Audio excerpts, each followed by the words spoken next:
Frank never thought his life would end up here. A small house, thin walls, a ceiling fan spinning too slow to matter. Outside, the heat pressed down like a hand on his chest. He was 68 years old, sitting alone in a country he barely understood, in a house that didn't feel like his. 3 months ago, he was still in Canada. 3 months ago, he still had a wife. Now he had a suitcase, a promise, and a silence so loud it kept him up at night. People back home thought he moved to the Philippines to relax, to retire, to enjoy his golden years under palm trees. They had no idea. Frank didn't come here to relax. He came here because he made a promise to a dying woman, and he had no idea what that promise would actually cost him. Hi viewers, before Frank continues, here's a simple question for you. If you lost the person you loved most, would you have the courage to keep a promise you weren't ready for? Just answer yes or no in the comments. We want to hear from you. And if stories like this move you, make sure you're subscribed to Archipelago Archive, because Frank's story is only just beginning. Her name was Miya. For 35 years, she was the reason his house felt like a home. She used to hum old songs in the kitchen, songs from a country she left behind before Frank ever knew her name. He used to think that was just background noise. He was wrong. 6 months before she passed, the doctors gave them a number no couple ever wants to hear. Frank remembers the hospital room, the blinds half open, the quiet hum of machines. He remembers holding her hand, pretending to be strong for both of them. She wasn't fooled. She never was. 35 years of marriage teaches a woman to read a man better than he reads himself. One night near the end, she looked at him and said something so quiet he almost missed it. He didn't miss it. He just wasn't ready to understand it. Not yet. Because what Miya asked of him that night wasn't a wish, it was a promise. The kind you make in a hospital room at 2 in the morning when you'd agree to almost anything just to see her smile one more time. Frank said yes without fully knowing what he was agreeing to. He thought he had time to figure out the details later. He was wrong about that too. Weeks passed. Then the weeks became her final days. And when Miya was gone, the promise didn't disappear with her. It stayed. It sat in every quiet room of that house in Canada, waiting for Frank to either honor it or spend the rest of his life wondering if he had failed her. He chose to honor it. What Frank didn't choose, what he never saw coming, was everything that promise would demand of him, because keeping it meant leaving behind everything familiar.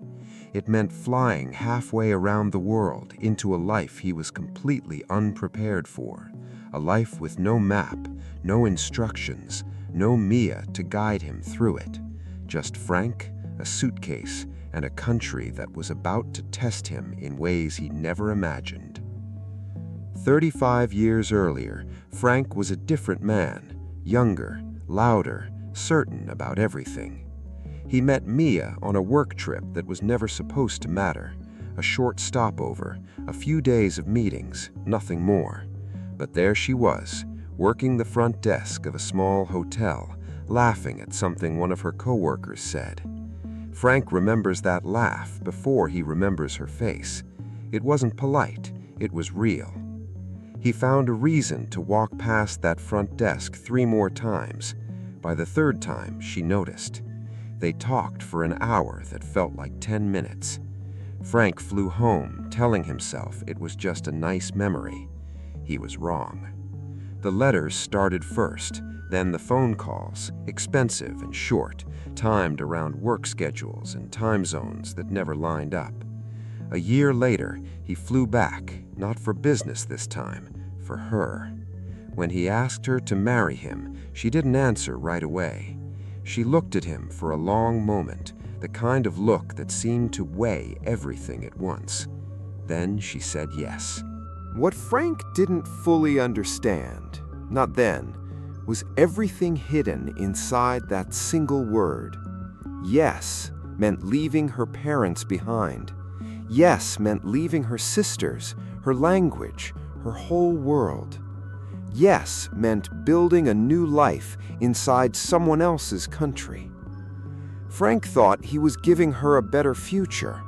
He never once asked what she was giving up to get it.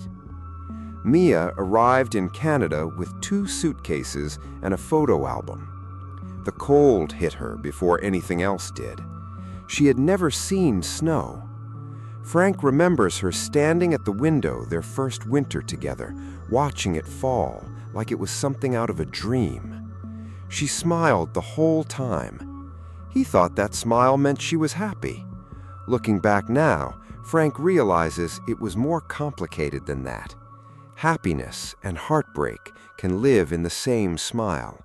He just didn't know how to see it yet. Years moved quickly after that. Careers, children, birthday parties.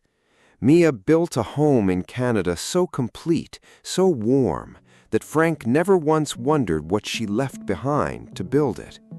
But there was a small habit he noticed and never thought twice about. Every Sunday morning, before the house woke up, Miya called her family overseas. Sometimes she laughed loud enough to wake the kids. Other times, Frank walked past the bedroom door and heard her crying quietly right after hanging up. She always wiped her eyes fast, always smiled the second she saw him. "It's nothing," she'd say, "just missing them today." Frank believed her every single time.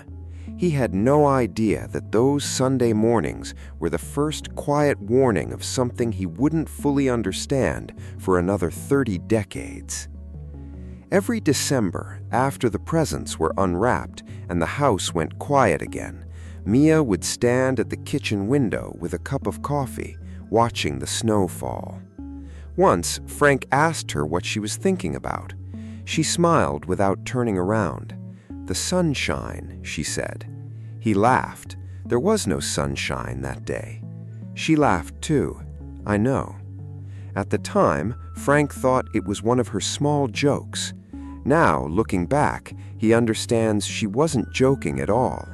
She was remembering heat on her skin, a version of herself folded away carefully so it wouldn't get in the way of the life she was building for everyone else.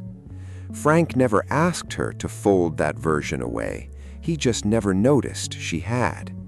For 35 years, Miya gave him mornings, holidays, a full house, and a full heart. She never once asked him to give anything back. Frank didn't know yet that the day would come when she finally would, in a voice so calm it would take him years to understand how much courage it had taken her to say it. The years kept moving, quietly, the way years do when you're too busy living to notice them passing. Their children grew up, moved out, started families of their own. The house that once felt too small suddenly felt too big. Frank and Miya settled into a rhythm neither of them talked about out loud. Coffee in the morning, evening walks, Sunday dinners with the grandkids.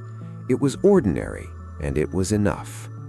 Then one routine checkup changed everything. Miya went in for tests she almost skipped.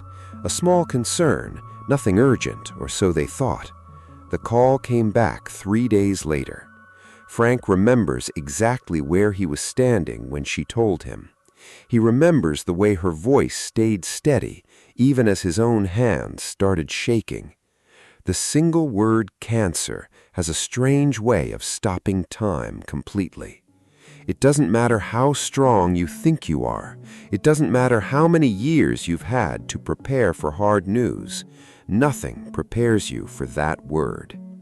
Hi viewers, before we continue, here's a simple question for you. If your partner told you difficult news like this, would you stay strong for them, or would you let yourself fall apart together? Just answer strong or together in the comments below. And if this story is holding your attention, subscribe to Archipelago Archive, because what Frank learns next changes everything. Treatment began within weeks. At first, there was hope. Good days mixed in with hard ones. Moments where Miya laughed the same way she had the day Frank first saw her behind that hotel desk. Other days were harder to watch. Frank became her driver, her nurse, her translator between doctors and fear. He learned to read her face better than any chart the hospital gave him. He learned when she needed silence and when he needed him to talk about anything except what was happening to her body. Through it all, Miya rarely complained. She worried more about him than herself. "You're not eating enough," she'd say from a hospital bed, adjusting tubes like they were nothing more than an inconvenience. Frank would laugh, because laughing was easier than the alternative. There was a night halfway through treatment when Miya asked Frank to open the old photo album she kept in her nightstand drawer. Pictures of her parents, her sisters, the small house where she grew up, half a world away. She didn't cry looking at them. She smiled, the way someone smiles at an old friend they haven't seen in years but never really forgot. Frank sat beside her, flipping through pages he had seen dozens of times before. For the first time, he really looked at them. He noticed things he'd never paid attention to. The color of the walls in her childhood home, the bare feet of children playing in a street he had never walked, an entire life folded into photographs sitting quietly in a drawer for decades. He didn't understand yet why that mattered so much. He would. 6 months after the diagnosis, the doctors changed their tone. Frank noticed it before they even finished the sentence. Some conversations you feel coming before the words arrive. The final weeks moved differently than the rest of their life together, slower in some moments, impossibly fast in others. Miya slept more, talked less, but when she was awake, she was still completely herself. Sharp, present, watching Frank in a way that made him feel like she was studying him, memorizing him, the same way he was trying to memorize her. One night near the end, the hospital room was quiet except for the machines. Frank was holding her hand the way he had thousands of times before. Miya turned her head toward him slowly. "Frank," she said. Her voice was barely above a whisper, but it cut through the silence like nothing else in the room. "I need you to promise me something." Frank leaned closer. Whatever she was about to ask him, he already knew he would say yes. He just had no idea yet what saying yes was going to mean, not just for the next few months, for the rest of his life. Miya's request that night was simple, at least it sounded simple. She didn't ask Frank to move mountains. She asked him to take her ashes back to the province where she was born and to spend time there himself, not just for a visit, but long enough to understand the place that had quietly lived inside her for 35 years. "Not for me," she told him, "for you." Frank didn't fully understand what she meant by that. He said yes anyway. 3 months after she passed, he kept his promise. He packed one suitcase, the same way she once had, and boarded a flight toward a country he had heard about for decades but had never truly seen. Landing there without her felt like stepping into a photograph that was missing its most important person. Everything Miya had ever described suddenly surrounded him, the heat, the noise, the colors, but she wasn't there to explain any of it. Frank was met at the airport by Miya's youngest sister, a woman he had spoken to maybe a dozen times across 3 long decades, always through a screen, always with Miya sitting close beside him, translating every word.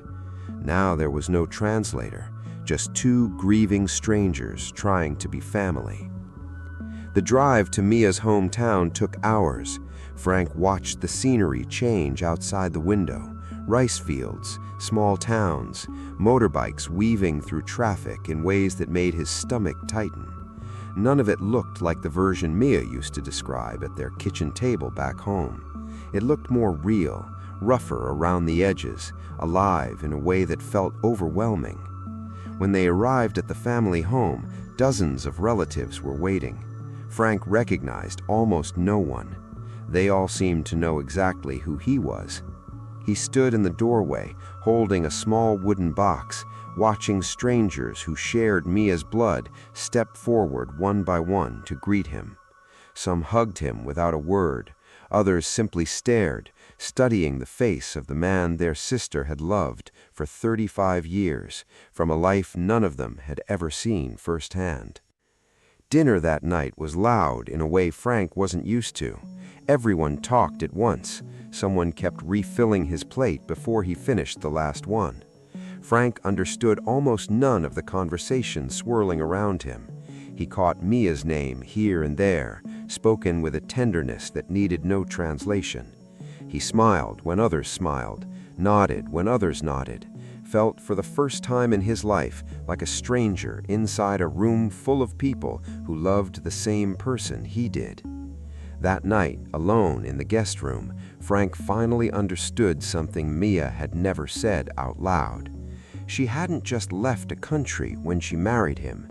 She had left an entire world, a version of herself that spoke a different language, ate different food, moved through mornings shaped by people that were now strangers to him. For 35 years, she carried both worlds quietly, so he would never have to. Now, for the first time, Frank was the one standing in her world completely alone, and he had no idea yet how unprepared he truly was. The next morning, a knock came to his door. It wasn't a warm welcome. It was a man Frank had never met, holding papers, speaking fast, asking questions about money he didn't understand yet. Frank had barely slept. He had no translator, no idea what he was walking into. Frank stood there in the doorway, still holding his coffee, still half asleep, realizing for the first time that grief was only part of what waited for him here. Whatever this was, it was the very first sign, the very quiet warning that this promise was going to cost him far more than grief alone. The man at the door turned out to be a distant relative Frank had never met, asking for money to cover a family debt he had never heard of. Frank didn't know the customs here, didn't know what was expected, what was reasonable, or simply someone testing how much a grieving foreigner would agree to. He said he needed time to think. That became the pattern of the weeks that followed. Requests arrived from people he barely knew, some polite, some persistent, all of them framed around the same idea that family takes care of family, and Frank was family now. He wanted to believe that, part of him still does, but without Miya beside him to explain which requests came from love and which came from opportunity, Frank felt like he was walking through fog with his eyes closed. He said yes more often than he should have. He said no to a few people who never spoke to him again. Neither answer ever felt right. There were smaller moments, too, the kind that don't make for dramatic stories, but wear a person down all the same.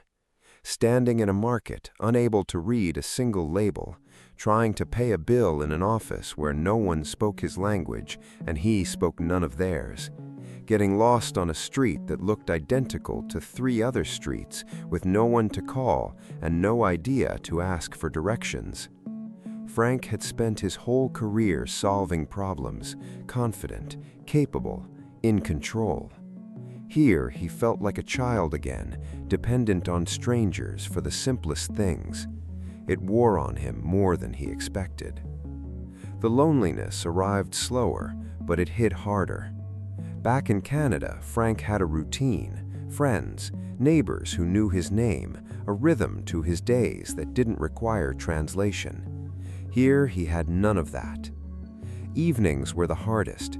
The house grew quiet the same way it had after Miya passed, except now there was no familiar furniture, no familiar language drifting from the television, nothing that reminded him he was still himself. He caught himself talking to her sometimes, out loud, in empty rooms. He wasn't sure if that made him feel better or worse. Some nights he sat outside just to hear another human voice drifting from a neighbor's television, even if he couldn't understand a single word of it. It was a strange kind of ache, missing a person while surrounded by her entire bloodline. Frank started to wonder if grief simply followed a person everywhere, no matter how far they traveled to outrun it. Then came the health scare. It started small. Dizziness, fatigue he blamed on the heat. One afternoon, it didn't pass.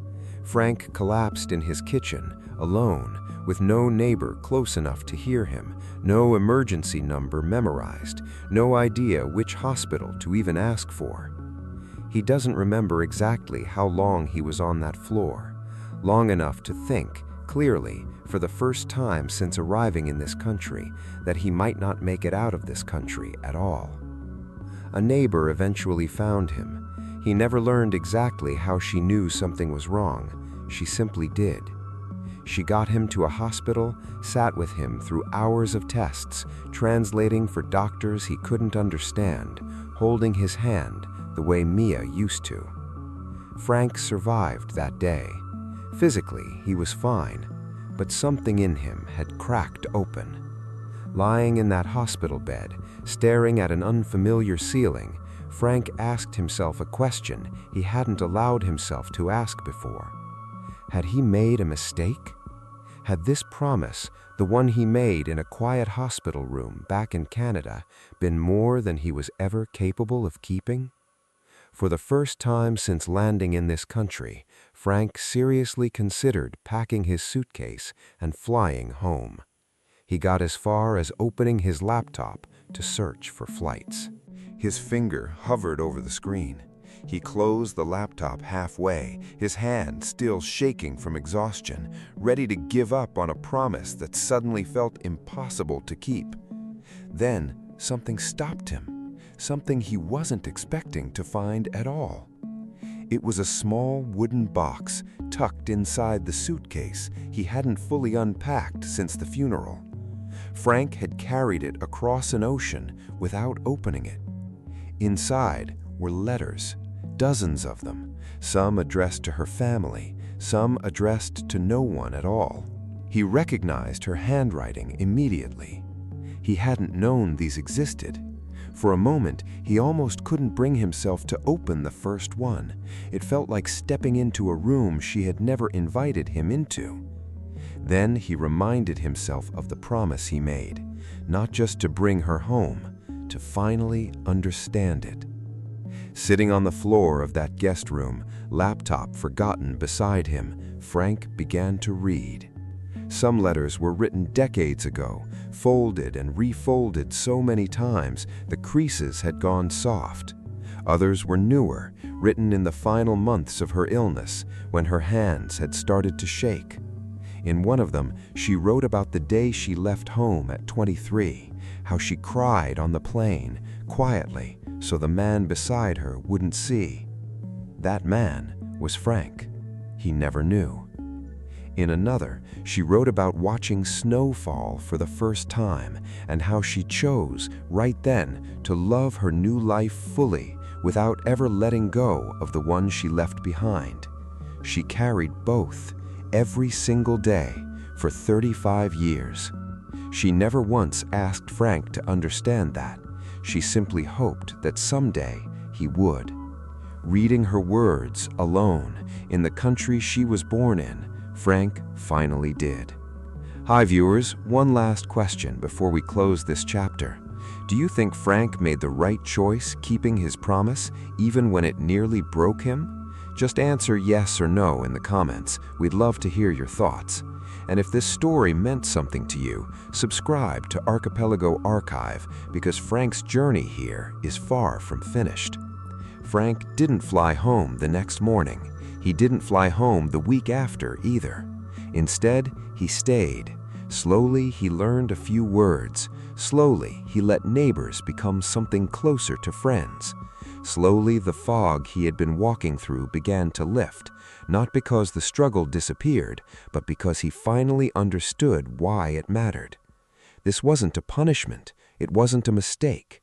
It was the closest he would ever get to standing inside Miya's world, the one she carried quietly beside him for 35 years without ever asking for anything in return. Frank still struggles some days. He still gets lost, still misspeaks, still misses her so much it takes his breath away.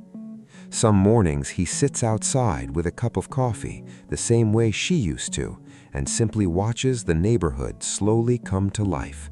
Roosters instead of traffic, neighbors calling out greetings to each other instead of rushing past with their heads down, the way people so often do back home. For the first time, he understands why she used to stand at that window back in Canada, remembering sunshine on days there was none. He no longer feels like a stranger here. He feels like a man finally keeping a promise he didn't fully understand the day he made it.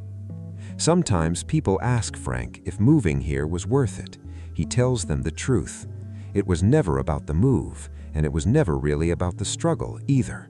It was about finally understanding what Miya carried silently for 35 years and choosing, even now, even without her, to carry it beside her one more time. This right here is only where Frank's story in the Philippines truly begins. In our next video, Frank opens up about the one relative who never stopped testing him and the night everything between them finally came to a breaking point. You will not want to miss what happens next.